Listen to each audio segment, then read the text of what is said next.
Hi dear students, welcome to Kavitha's NEET classes. In this lecture, we shall discuss about blood and its components. Blood. Blood is a fluid as well as a tissue. It is a specialized body fluid and it is a connective tissue as well. How can we call blood as a tissue?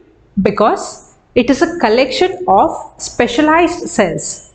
So we have cells like RBC, WBC, platelets. So a collection of all these which is suspended in a fluid called as plasma, isn't it? That is why we call blood both as a tissue, a connective tissue, as well as it is called as a fluid. So blood is a fluid connective tissue that consists of plasma, which is the liquid straw-like, it is a straw colored fluid substance, not liquid exactly, it is a fluid substance. Just like how in a cell we have cytoplasm, isn't it? Cytoplasm is a jelly-like substance in which various organelles like mitochondria, ribosomes, nucleus, etc. are suspended. Similarly, in blood we have a fluid component called plasma, and in the plasma we have other cells like the RBC, WBC and the platelets suspended in that. So blood is a fluid connective tissue that consists of plasma, blood cells and platelets. So what is the primary function of blood? So the primary function of blood is transportation of oxygen and nutrients to various parts of the body, to various cells, and then also collection of carbon dioxide and returning it back to the heart. Then this process keeps continuing. That is what we study in the circulatory system, isn't it? Circulation of blood, which we shall be discussing in our future lectures. So it circulates throughout our body, delivering oxygen and nutrients to various cells and tissues, and blood makes up around 8% of our total body weight. So blood is both a tissue and a fluid, and the typical pH of blood is around 7.35 to 7.45. So blood is basically alkaline in nature. It is not acidic in nature. Okay, blood is alkaline in nature. And blood runs through veins, arteries, capillaries, and the entire blood, if you see, around 55% of blood is composed of plasma and 45% of it is composed of blood cells. So the blood cells, that is RBC, WBC and platelets, are also called as formed elements of blood. Formed elements of blood.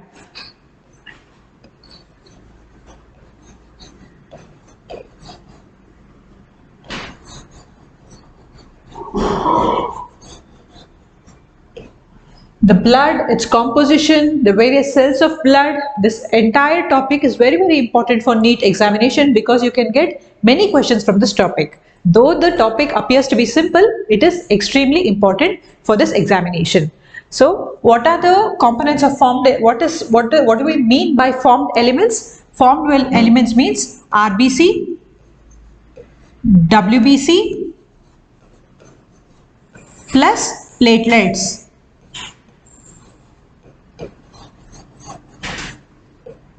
So all the cellular component of blood comes under the formed elements. So plasma is around 55% of blood.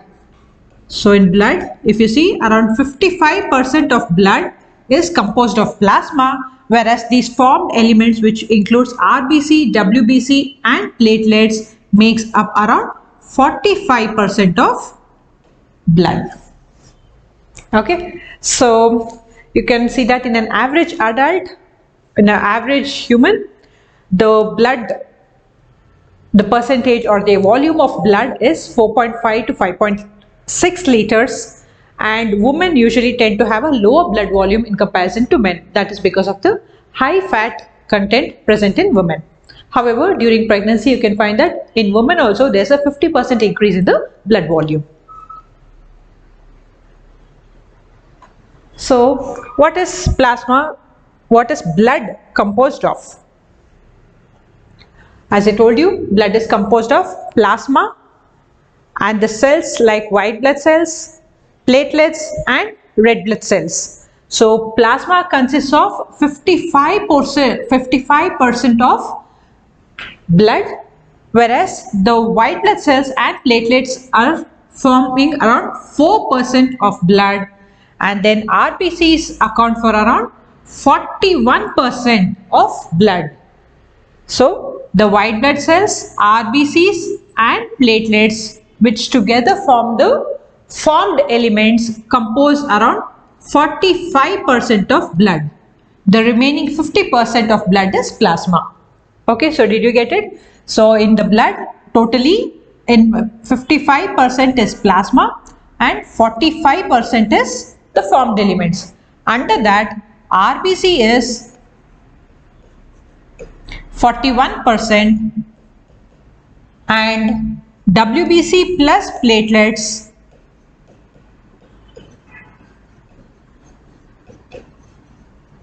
is 4%.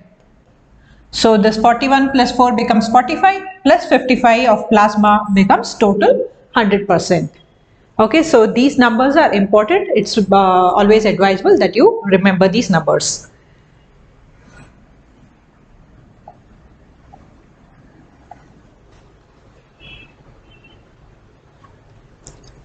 First, blood plasma. Blood plasma is a straw-colored, viscous fluid which constitutes around 55% of blood. Around 90 to 92% of plasma is water and the rest of it is proteins. So what are the proteins which are present in plasma? They are fibrinogen, globulins and albumins. So 90 to 92% of plasma is water and the remaining part of it is proteins. So under these proteins we have three important proteins, that is fibrinogen, globulins and albumins. Fibrinogen are responsible for clotting or coagulation of blood. What do we mean by blood clotting? Whenever we have an injury, we cut our skin, there will be blood flowing out. But within few seconds, you can find that blood flow automatically stops and it forms a clot in that place of injury. That is what we mean by blood clotting or coagulation, right? So in the protein component of the plasma, we have three important proteins, that is fibrinogen, globulins and albumins, and it is the fibrinogens which are responsible for clotting of the blood. And then the globulins, the second protein globulins, are involved in defense mechanism. So what do you mean by defense mechanism? So whenever we have an infection, when some pathogens like bacteria, virus, fungi, they enter into our body and they try to create disease in us, we have our defense mechanism, which is the immune system, which fights against that, isn't it? So the globulins which are present in the plasma are actively involved in the defense mechanisms of our body. So fibrinogen is responsible for clotting and the globulins are responsible for the defense mechanisms of the body. Next comes the albumins. So what is the function of albumins? Albumins are involved or they help in osmotic balance. So this is very important. That is, the function of the three different proteins which are present in plasma is important. First one is fibrinogen, whose function is or which helps in blood clotting or coagulation of blood. Second one is globulin, which takes part in the defense mechanisms of the body. And third one is the albumin, which is responsible for osmotic balance in the body. Okay, so overall in plasma makes up around 55% of the blood. So in plasma around 90 to 92% is water and rest of it is proteins, among which we have three important proteins: fibrinogen, globulin and albumin. So here you can get a question. So now try to understand from this topic, from this slide, what are the possible questions which you can get in the examination. So you might get the percentage of plasma and the formed elements. So we already discussed the percentage of plasma is 55%, the percentage of WBC and platelets is what the percentage is, right? And then the percentage of RBC, that can be made up as a question. And then similarly here they can give you a match the following kind of a question. So fibrinogen,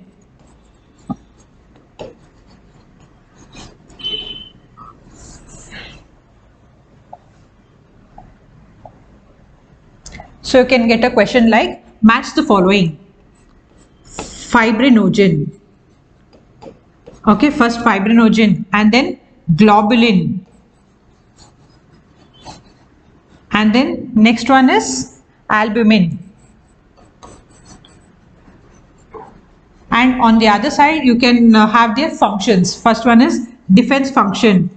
Okay, second one is clotting of blood. And then third one is osmotic balance. And they will give you different options of choosing like this. So this kind of question can occur in your exam. So like this, you have to keep guessing what kind of questions can be made from this topic. So in addition to these prominent proteins, that is the fibrinogen, globulin and albumin, there are also small amounts of other minerals like calcium, magnesium, sodium, and also glucose, amino acids, lipids, etc. So there are factors which are responsible for coagulation or the clotting of blood, which are present in the plasma in the inactive form. Okay, there are certain factors which are present in the inactive form in the plasma, and that gets activated when we have an injury, when we have a cut, when we have an injury. That time those factors will get activated and blood coagulation process begins. So later in another lecture I will be discussing how exactly, what is the mechanism and what are the enzymes and what are the proteins which are involved in the coagulation of blood. Since this is a lecture on the blood and its components, we will just discuss it briefly. So the blood plasma contains 90 to 92% of water. In addition to that, it contains three important proteins: fibrinogen, globulin and albumin, and it also contains other minerals in tiny amounts like sodium, calcium, magnesium and so on. It also contains glucose, amino acids, lipids. In addition to all of this, blood also contains certain factors which are responsible for blood clotting or coagulation of blood. However, it is not active all the time. It is still present in the blood. When we have an injury or a cut, that will get activated. Fine?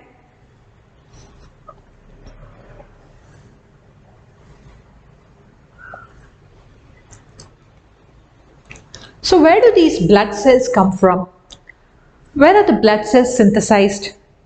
Blood cells develop from a hematopoietic stem cells.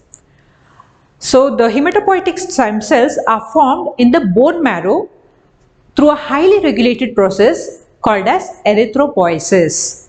So in the bone marrow, you know what is the bone marrow, right? Inside the bone marrow, there are these stem cells called as hematopoietic stem cells which differentiate to give us the blood cells. So it is from these hematopoietic stem cells, all the blood cells like the RBC, WBC, platelets, all of them are formed.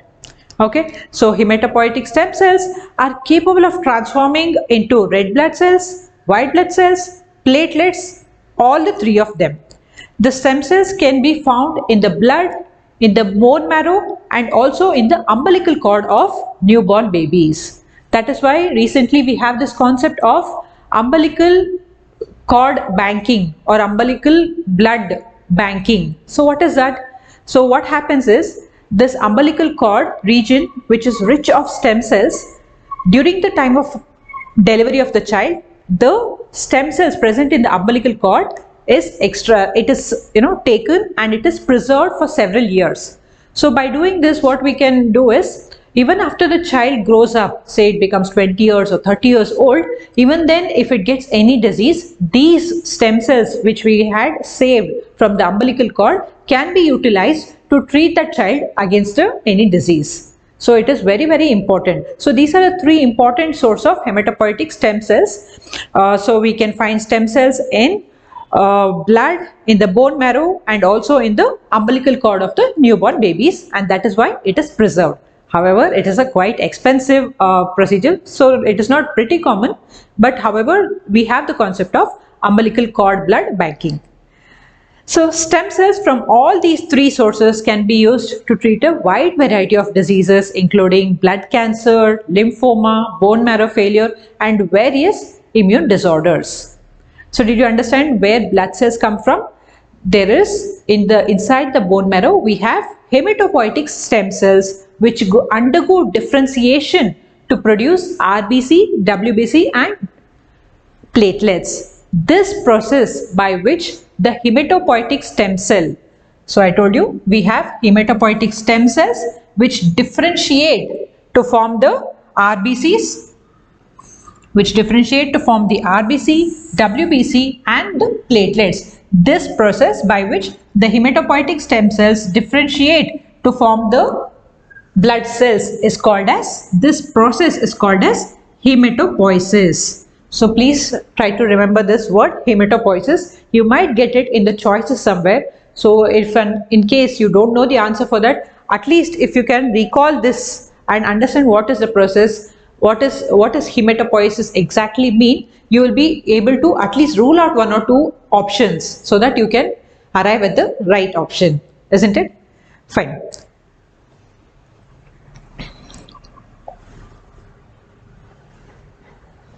So this is the hematopoietic stem cell which I was telling you, right? So this is a stem cell. It is this stem cell, the hematopoietic stem cell, which differentiate into RBCs, which differentiate into WBCs. Under WBCs, we have 5 kinds of WBCs. That is, again we can classify them as granulocytes and agranulocytes. So under granulocytes means, so the cells which have presence of granules are called as granulocytes. So under WBC we have eosinophil, which is a granulocyte, basophil and neutrophil. Okay, so here you can see these 3, that is the eosinophil, basophil and the neutrophil. All these 3 are the granulocytes. And then in addition to that, we also have lymphocytes and monocytes. So here they have mentioned it as natural killer cells. In the next slide, I'll be telling you what is a natural killer cell and what is a monocyte. So we have red blood cells, we have platelets and we have WBCs. All of these 3 cells are, they are produced in the bone marrow from the hematopoietic stem cell. The hematopoietic stem cell undergoes differentiation to produce the red blood cells, the white blood cells as well as the platelets through the process called as hematopoiesis.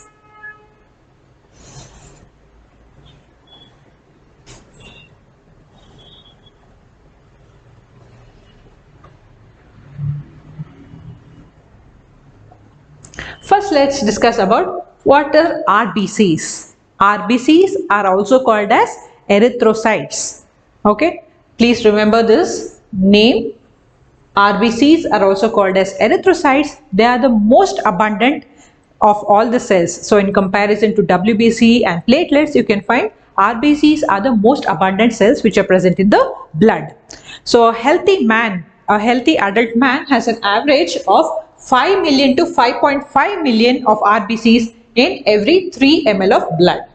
So a healthy adult man will have sometimes even these questions, these factual questions will also arrive in your exams. So please try to remember this. A healthy adult man on an average has 5 to 5.5 million of RBCs in 3 ml of blood. And then RBCs do not have nucleus. Okay, so RBCs do not have nucleus and that we call it as enucleated. The term to indicate the absence of nucleus is called as enucleated. So RBCs are devoid of nucleus or they do not have nucleus and they are biconcave in shape. Here you can see this is what we call it as biconcave shape of the RBC. And the RBCs have a red colored iron containing complex protein called as the hemoglobin. Okay, so RBCs are devoid of nucleus. However, they have a protein which contains a iron component that is called as the heme, and it is this heme component which gives the red color to blood. Got it? So RBC is devoid of nucleus. It does not have nucleus. However, it has a hemoglobin which is responsible for carrying oxygen, that gives the oxygen carrying capacity for the blood, and it has an important iron component in it.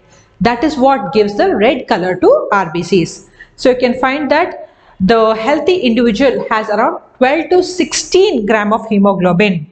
A healthy adult has around 12 to 16 gram of hemoglobin in every 100 ml of blood. And then already we know how the RBCs are produced in the bone marrow through the process of erythropoiesis, isn't it? The erythropoietic stem cell differentiates into different cells of the blood like RBC, WBC and platelets through the process of erythropoiesis. So what happens in the bone marrow is the erythropoietic stem cell differentiates and it matures to form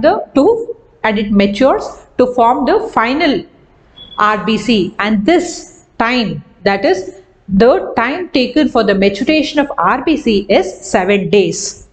Okay, RBC production happens in the bone marrow and the maturation takes place in 7 days, that is from the hematopoietic stem cells to the final production of the mature RBC. That duration is 7 days, and this is controlled by a hormone called as erythropoietin. So it is this hormone called as erythropoietin which stimulates the production of RBCs in the bone marrow. Erythropoietin stimulates the production of RBCs in the bone marrow, and after that it will produce the mature RBCs in 7 days. So where do we get this erythropoietin from? Erythropoietin is a hormone which is produced by the kidneys. Got it? So erythropoietin is a hormone which is produced by the kidneys, and it is this erythropoietin hormone which stimulates the production of RBCs inside the bone marrow. Then RBCs have an average lifespan of 120 days, and then after 120 days they are destroyed in the organ called as spleen. That is why spleen is also called as graveyard of RBC. Okay, did you all understand about RBC? So RBCs are biconcave cells. They are the most abundant in the blood. They do not have a nucleus, and the maturation of RBCs takes 7 days. They are produced inside the bone marrow upon stimulation by a hormone called as erythropoietin, which is produced by the kidneys, and then after that it takes 7 days for the RBC to mature completely. And then the lifespan of RBC is 120 days, and it is the largest. The other cells like WBC have much lesser lifespan. So RBC has the highest lifespan of 120 days, after which it is destroyed in the organ spleen.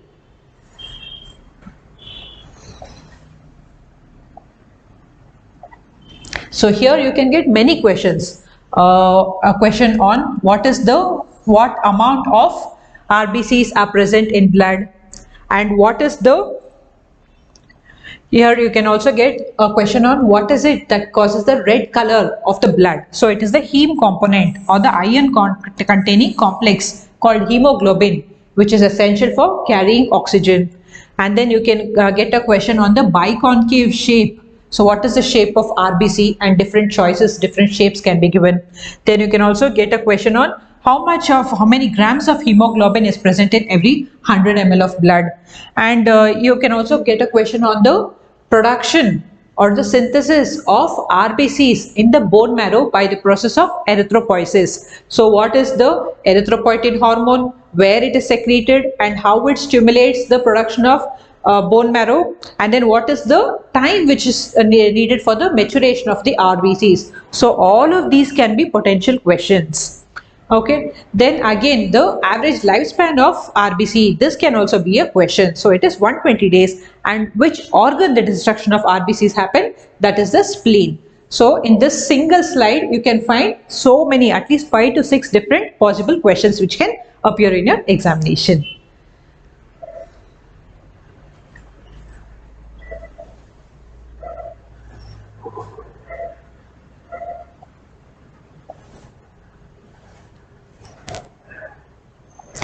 Now moving on to WBC. So RBCs are also called as erythrocytes. WBCs are also called as leukocytes. So most of the times what happens is, in the question you will never find them mentioning as RBC or WBC, because it's very easy for us to differentiate between RBC and WBC, whereas to a certain extent it's confusing to differentiate between erythrocyte, leukocyte, isn't it? So most of the time in the questions you can find as erythrocytes and leukocytes only, so that is one way of confusing you, because you are under the pressure of solving a question in a very little time span, isn't it? So please remember all these words. What is RBC? RBC is erythrocyte. What is WBC? WBC is leukocyte. Okay.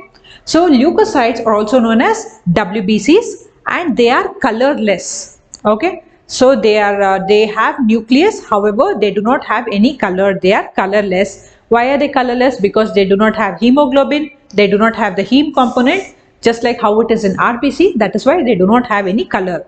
However, WBCs have nucleus. They are nucleated. Okay, they are nucleated and they are relatively less in number in comparison to the RBC. So the number of RBCs in blood is very high, whereas WBCs is less in number. And you can find that on an average there are around 6,000 to 8,000 millimeter cube of RBCs in the blood, and the life of RBCs is much shorter lived. So sorry, not RBC, WBC. So the life of leukocytes or WBC is short lived, whereas RBCs have a long lifespan of 120 days. So like this, when you compare, as in how you read about WBC, you need to keep comparing with RBC so that you will not forget it. Okay, so then there are two categories of WBCs, that is the granulocytes and the agranulocytes. Under granulocytes are the cells in which granules are present. Here you can see the presence of granules, isn't it? These are granulocytes. So we have three kinds of granulocytes, that is the neutrophil, the eosinophil and the basophil. Okay, and under the agranulocytes we have the monocyte and we have the lymphocyte. Okay, so under granulocytes we have eosinophil, basophil and the neutrophil, whereas under agranulocytes, here you can see agranulocytes means they do not have granules. So under agranulocytes we have monocyte and lymphocyte. So what is monocyte?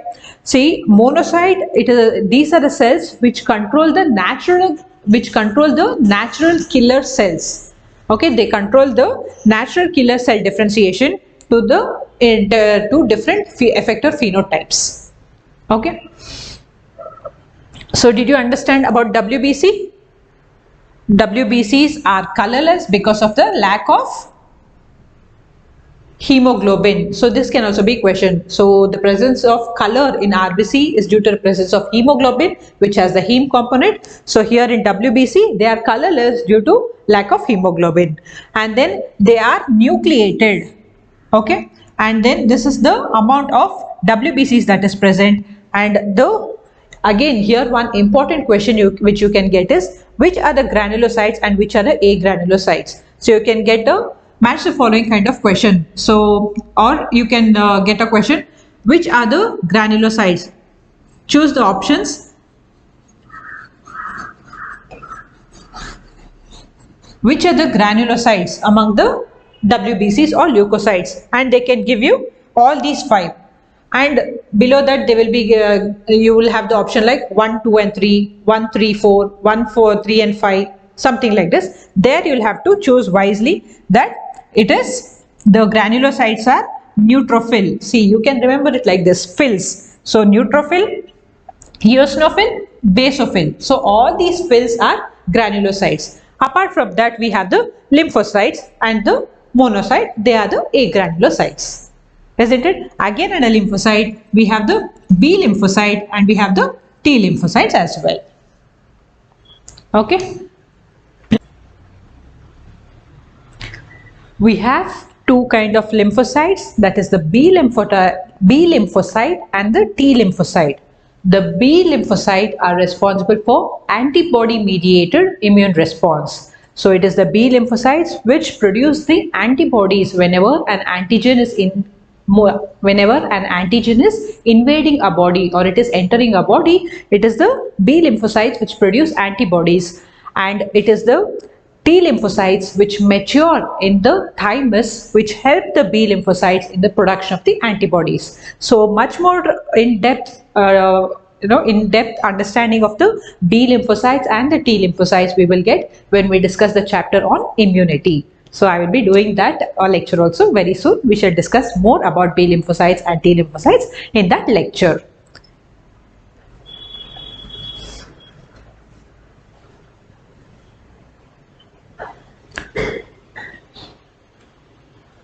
So now let's discuss the functions of WBCs. So we already know we have three granulocytes, that is eosinophil, basophil and neutrophil, and then two agranulocytes, that is monocyte and lymphocyte. Now we shall discuss the composition. So what percentage of this is present? So this is also a possible question in your examination. So highest amount of WBC present in our blood is neutrophil, which is around 60 to 70%. So the neutrophils and the monocytes are the phagocytic cells which destroy the foreign organisms entering into the body. So how do they function? Say this is a neutrophil or a monocyte. Whenever a foreign particle is trying to enter into a body, they will engulf it. Suppose this is the foreign particle which is trying to enter into a body. They will try to engulf it. So here this foreign particle will be engulfed. It will be engulfed by the phagocytic action and it will be destroyed inside the cell. This is what we call it as phagocytosis, that is engulfing or capturing, trapping the foreign body and destroying it within the cell.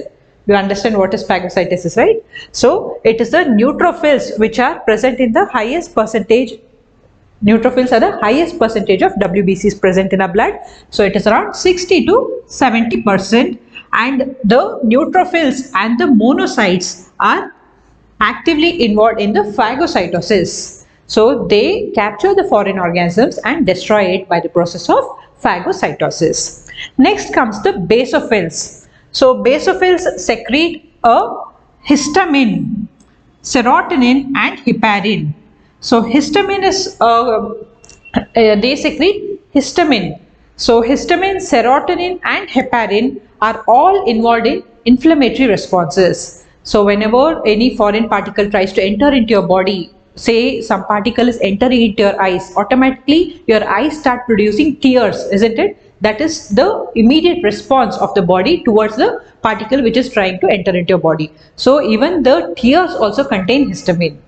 Okay. Similarly, you can find many such reactions. Even when we are breathing, if suppose some particle which is enters into our respiratory system, automatically we start sneezing, isn't it? So those are all anti-inflammatory reactions. So the basophils secrete the histamine, serotonin and heparin. Heparin is actually related to blood clotting.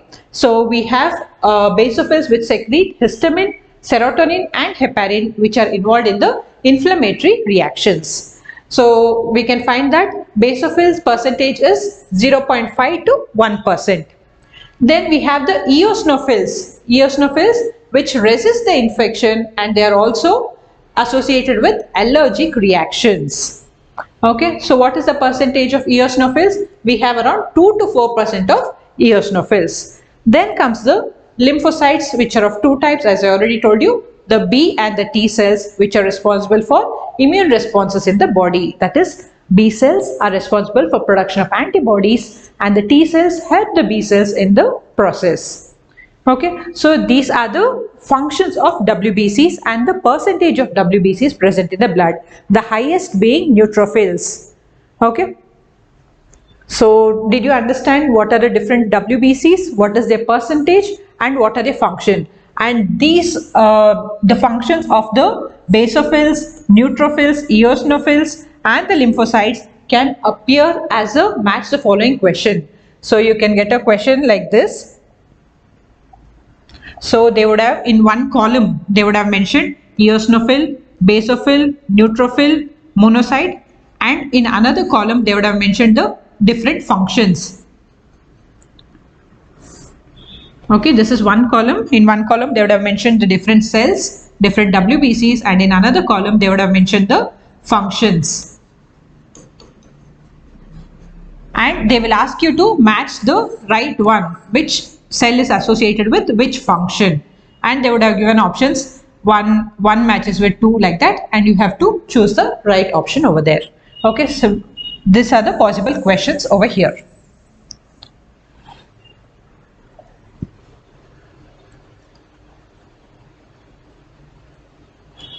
Next, moving on to platelets or thrombocytes. So what is RBC? RBC are erythrocyte.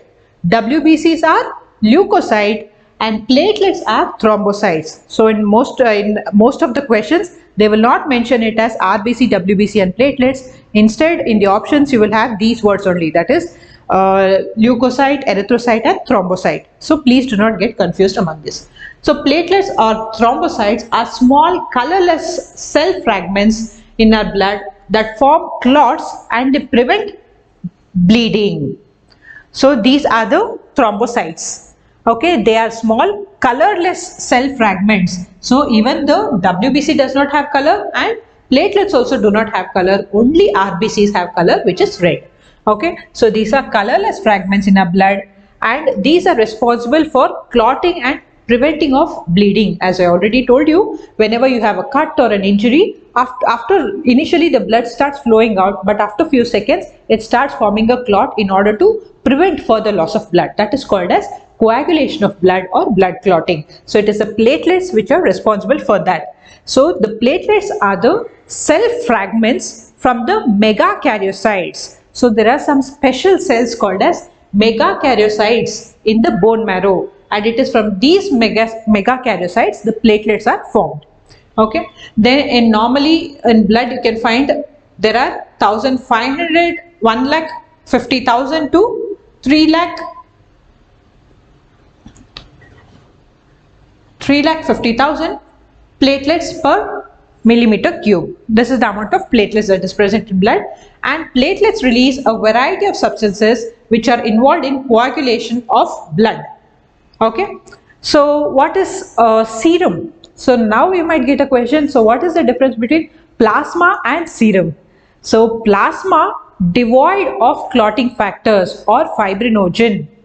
I already told you there are certain factors which are responsible for clotting which is present in the plasma in an inactive state, isn't it? So the plasma minus those clotting factors is serum. So many a times you will get these questions on difference between plasma and serum. So do not get confused. Plasma minus clotting factors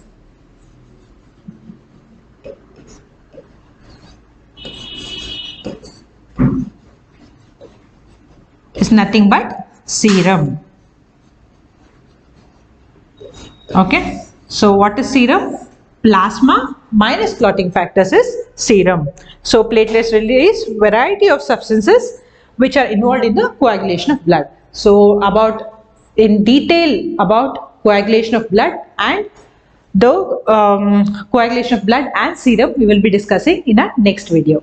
Okay.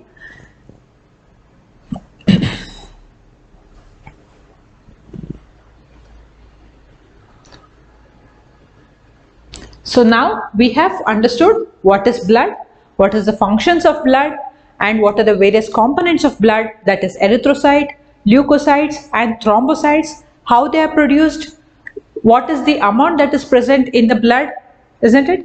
Then what are the functions of each of these? So I hope you have a very good understanding of this. So now we shall try to solve some previous year questions based on this topic. So first question, name the blood cells whose reduction in number can cause clotting disorders. So which are the cells which are responsible or which has the factors necessary for clotting of blood? That is the thrombocyte or the platelets. So see here again, I told you earlier itself in the answer in the question or in the option, nowhere you can find them mentioning RBC, WBC and platelets, because that's very easy to remember. Whereas leukocytes, erythrocytes and thrombocytes is slightly confusing, and that is why they will use those terms only. So do not forget that and keep remembering it again and again. So the reduction in the number of the thrombocytes can cause the clotting disorders. So the answer is D. Moving on to the next question. In column 1, we have the proteins present in plasma, that is fibrinogen, globulin and albumin. And then in column 2, we have the functions. So this mechanism should come here, just ignore that. So what is the function of fibrinogen? It is blood clotting. So for 1, we have to get 2 as the option. So D is the right answer. So once you are confident with 1, so fibrinogen, we are sure that it is for blood clotting. You can choose that answer and take it and move on to the next question without even wasting time matching the others. Okay, so these are the important tips which you have to follow in order to save time. Moving on to the next question.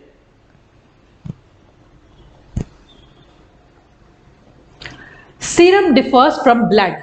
Just now I told you what is the difference between serum and plasma. So it lacks antibodies? No. It lacks clotting factors. So C is the right answer. Next question. The adult human RBCs are enucleate. Correct. RBCs do not have any nucleus. So which of the following statements is most appropriate? So when you get these kind of words, you have to remember that. You have to keep that in mind while looking at the answer options. So which of the following statements are most appropriate for this feature? So they do not have nucleus, we know that. So why is it so? Because of they do not need to reproduce? No, that is not the answer. They are somatic cells? No. They do not metabolize? No. None of these options are even related to the question. So the only option that is left is all their internal space is available for oxygen transport. So I told you they have the globulin protein, hemoglobin, isn't it? So that the function of the hemoglobin is to transport oxygen to various cells and tissues. So this is the right option and D is the right answer.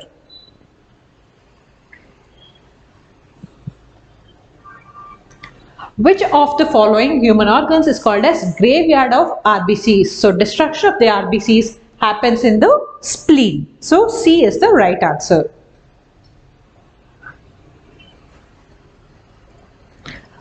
Which one of the following plasma proteins is involved in the coagulation of blood? So I told you we have 3 plasma proteins, isn't it? We have fibrinogen, globulin and albumin. So which of them is responsible for coagulation of blood? It is fibrinogen. So that D is the right answer.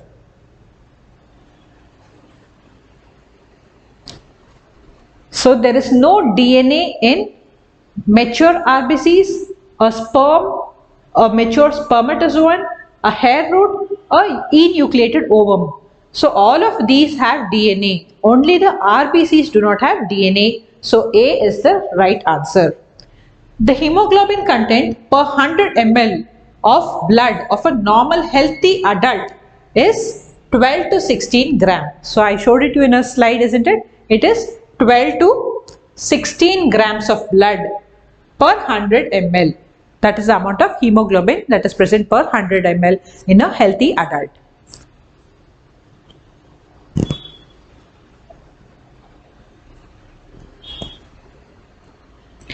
So globulins contained in human blood are primarily involved in osmotic balance? No. It is albumins which are involved in osmotic balance. Oxygen transport, that is hemoglobin, isn't it? So clotting of blood is carried out by fibrinogen. Defense mechanism is carried out by globulin, isn't it? So it is the globulins which carry out the defense mechanism. So D is the right answer. The most active phagocytic white blood cells are, we know, neutrophils and monocytes are the phagocytic cells which carry out phagocytosis of the foreign particles which are entering into our body. So it is B is the right answer. Neutrophils and monocytes, B is the right answer.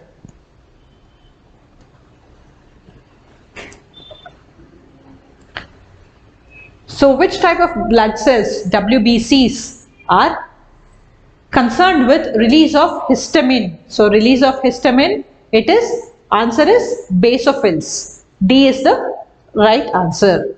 And then a drop each of following is placed separately on 4 slides. which of them will not coagulate? So a drop of blood serum, a drop of whole blood, blood plasma and sample from thoracic duct. All of these will be placed on a slide. So which will not coagulate? So we know serum. So what is serum? Plasma minus clotting factors is serum. So it is blood serum which will not coagulate. So as soon as if you know the definition of serum, what is serum? It is the plasma which is devoid of clotting factors. So without even going to the other three options, you can simply select the first option, which is the right answer.